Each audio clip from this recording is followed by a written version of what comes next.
Bonjour à tous, on se retrouve aujourd'hui pour une nouvelle vidéo.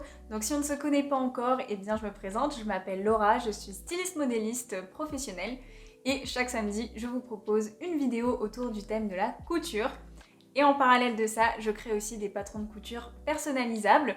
Donc si vous n'avez pas encore eu l'occasion de les découvrir, eh bien je vous invite à aller faire un petit tour sur mon site internet, le lien est juste en dessous de la vidéo. J'en profite pour vous dire qu'au mois d'août, je vais lever un petit peu le pied, je prends quelques vacances. Du coup, au lieu d'une vidéo par semaine, il y aura une vidéo une semaine sur deux. Mais ne vous inquiétez pas, au mois de septembre, on se retrouve et on reprend le rythme d'une vidéo toutes les semaines. Aujourd'hui, je vous propose 3 projets couture super rapides, super faciles, donc parfaits pour les débutants. Et en plus, je suis sûre qu'ils vont vous servir puisque ces projets vont vous apprendre à réaliser du matériel pour la couture. Donc j'en dis pas plus, je vous laisse découvrir tout de suite dans la vidéo. On commence par ces deux magnifiques jambons. Alors oui, ce ne sont pas les jambons que vous avez l'habitude de rencontrer, mais pour ceux qui ne connaissent pas, en fait, ce sont tout simplement des coussins de repassage qui sont très utilisés notamment par les tailleurs. Et ça faisait super longtemps que je voulais m'en faire parce que ça a l'air de rien. Mais croyez-moi, ça change la vie quand il faut repasser des emmanchures, des poignets et d'autres endroits un peu délicats. Si vous pratiquez la couture depuis un moment, vous savez que le repassage, c'est une étape cruciale qui est déterminante dans la qualité du rendu final de vos pièces. Donc croyez-moi, ces petits coussins de repassage vont vite devenir vos meilleurs amis. Et puis en plus de ça, ils vous serviront aussi dans votre repassage quotidien. Donc écoutez, c'est tout bénef. Je vous propose aujourd'hui de réaliser 2 tailles différentes. Vous pouvez choisir les dimensions que vous voulez, mais si vous ne savez pas trop quelle taille faire, eh bien les dimensions exactes que j'ai utilisées pour réaliser les miens sont disponibles sur mon blog. Je vous mets le lien en barre d'infos. Commencez par couper 4 morceaux de tissu aux dimensions souhaitées, c'est-à-dire 2 dans chaque taille. Posez-les endroit contre endroit et épinglez.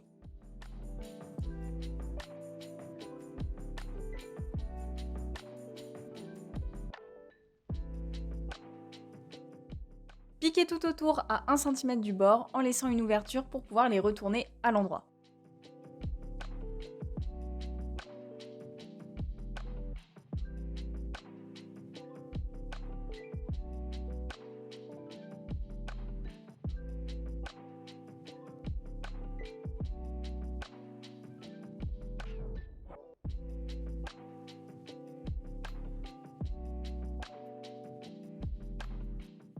Recoupez les valeurs de couture dans les arrondis.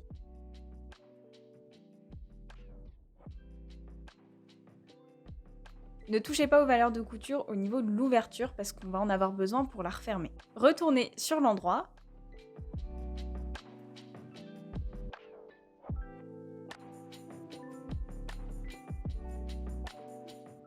Repassez le tout bien à plat. Il est temps maintenant de remplir nos coussins, donc pour ça je sors mon fidèle sac à chute qui me sert chaque fois que j'ai besoin de rembourrage pour un projet couture. Mais vous pouvez utiliser n'importe quel type de rembourrage, c'est juste que je recommande vivement cette méthode puisqu'elle a le mérite d'être à la fois économique mais aussi zéro déchet.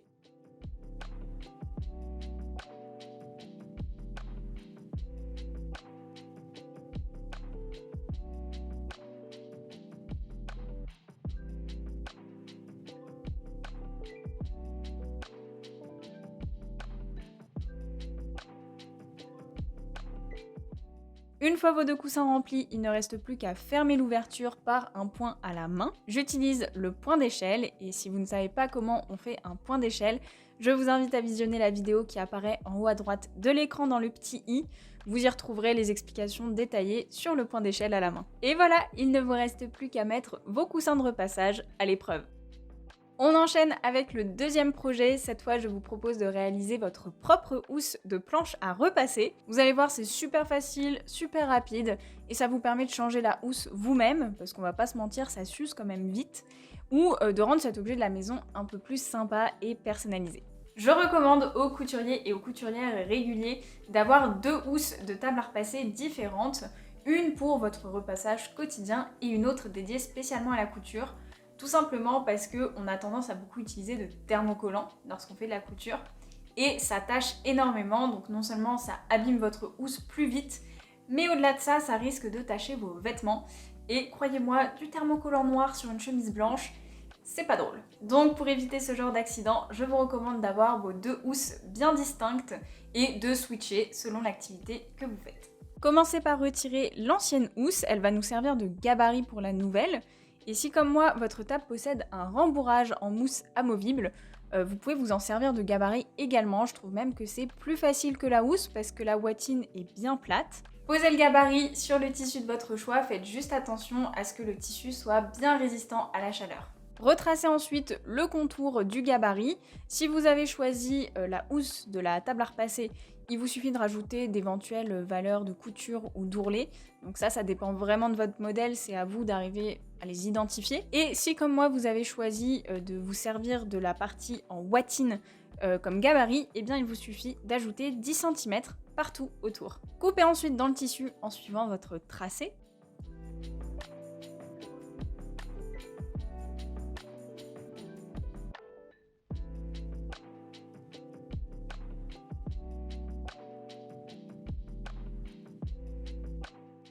Si le rembourrage de votre housse est trop abîmé, vous pouvez aussi en profiter pour recouper une nouvelle épaisseur dans de la ouatine. Et cette fois, vous recoupez exactement les mêmes dimensions sans ajouter les 10 cm. Repliez les bords de la housse de 1 cm sur l'envers et marquez le pli au fer à repasser. Répétez ensuite l'opération une seconde fois, toujours à 1 cm.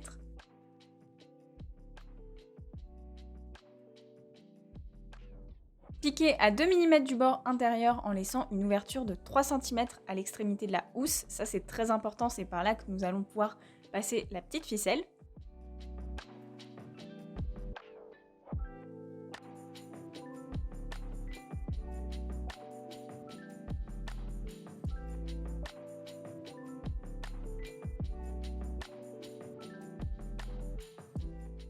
Maintenant, prenez de la ficelle et une épingle à nourrice.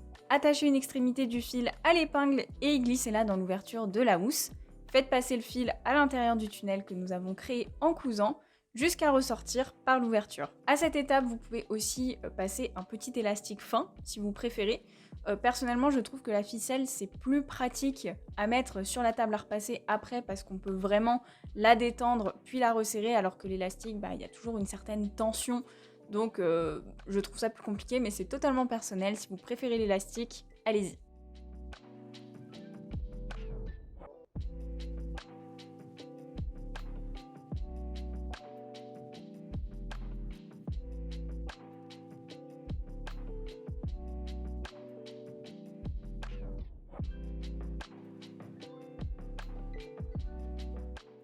Laissez assez de longueur pour pouvoir faire un nœud et couper le fil.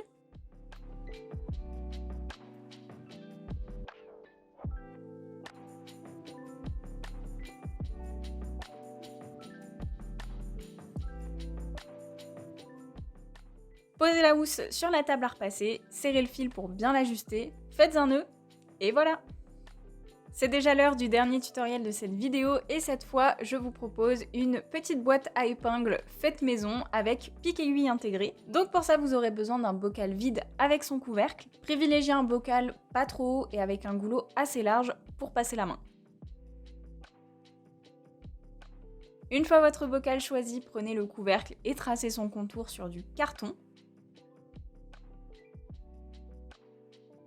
Découpez le disque. Placez le cercle en carton sur le tissu de votre choix et tracez à nouveau son contour, mais cette fois rajoutez-lui 1 cm tout autour avant de couper. Enveloppez le disque en carton avec le tissu et collez les bords. Personnellement, j'utilise de la colle multi-usage que j'ai achetée en magasin de loisirs créatifs et celle-là a l'avantage de ne pas coller les doigts, donc on peut y aller généreusement.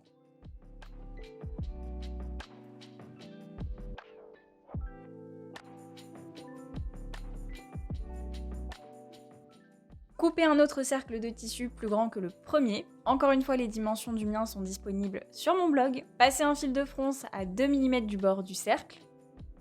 Pour faire un fil de fronce, allongez simplement le point de votre machine sur 4 et piquez normalement, sans faire de point d'arrêt, ni au début ni à la fin.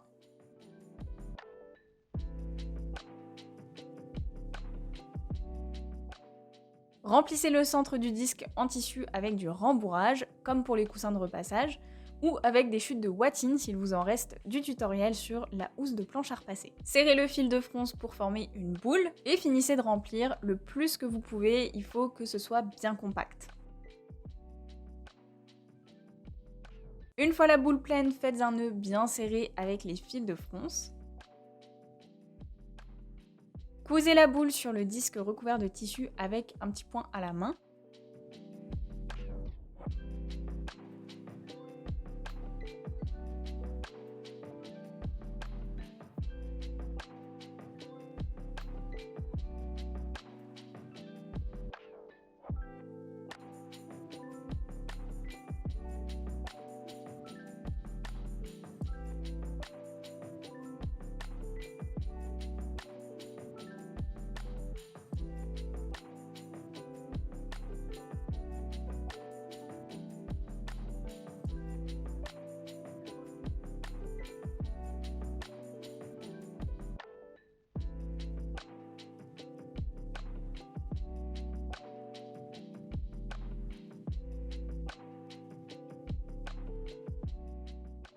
Collez la face en carton du disque contre le couvercle du pot.